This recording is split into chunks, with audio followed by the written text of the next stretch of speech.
Hey, what's going on, Arcade1up community? My name's David, and I just wanted to shoot a real quick follow-up video to one that I was working on a while back, which was making light-up marquees for all of my arcade cabinets.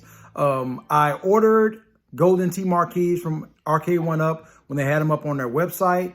I wasn't sure if they were going to ship them because a couple days after I placed the order, they pulled them down, but they actually did ship the light boxes. So I just wanted to make a quick video and show what I did to alter that marquee to where it worked for my purposes. So essentially, this is one of the light boxes with the artwork removed. And I had to first, if it pops loose here. First, I had to change the connector. I had to try my hand at soldering and put a new connector on the actual wire. And I purchased a Y adapter that would allow me to split the power from the actual power going into the PCB to split it to go to the marquee and supply power as well.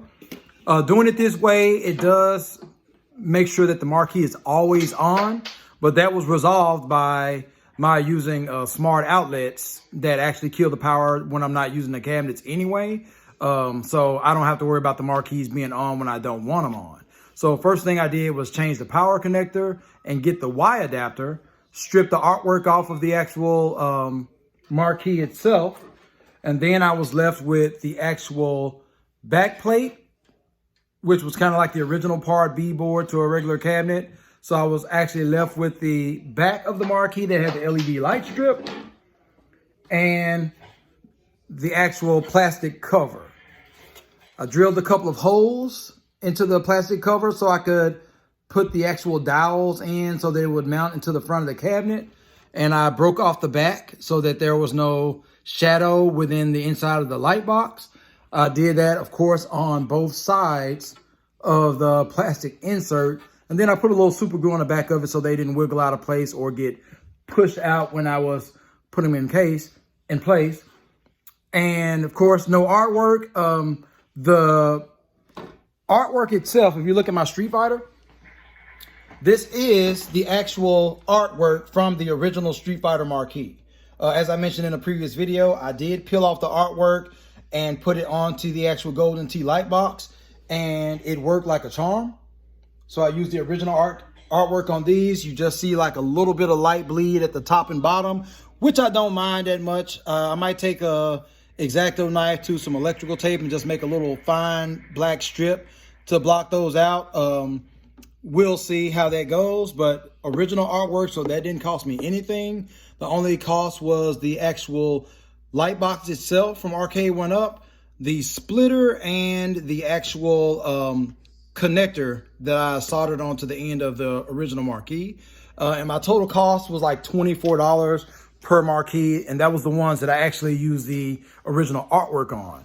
Now, the only roadblock I ran into was in the case of Rampage, Final Fight, and Galaga, the artwork was printed on paper, so I wasn't able to reuse those. I just ordered them from Arcade Graphics when they were on sale for Black Friday. I came out to like maybe $8 each for the actual vinyl for those, and I'm waiting on those to get delivered today, and that will finish my project out. And I'll be 100% lit marquees, $24 investment for the standard marquees, and it'd be roughly like a $32 investment for the ones that I actually had to buy the artwork for, which was 3 cabinets. But yeah, that's my project. End result, Street Fighter golden tee marquee with original artwork pulled from the original cabinet. And I also finished the 12-in-1 and Space Invaders. That's with the original artwork pulled from the original cabinet on a golden tee light box.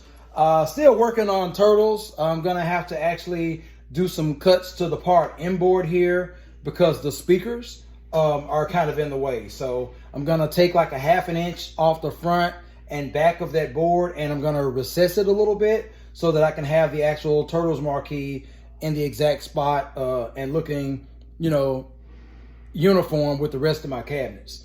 And another quick thing is why I went this route is I did want all of my marquees to be uniform and have the full image on the artwork without having the, you know, bezels at the top and bottom. I wanted the actual full image of all the artwork the same way that it was on the Arcade1up cabinets.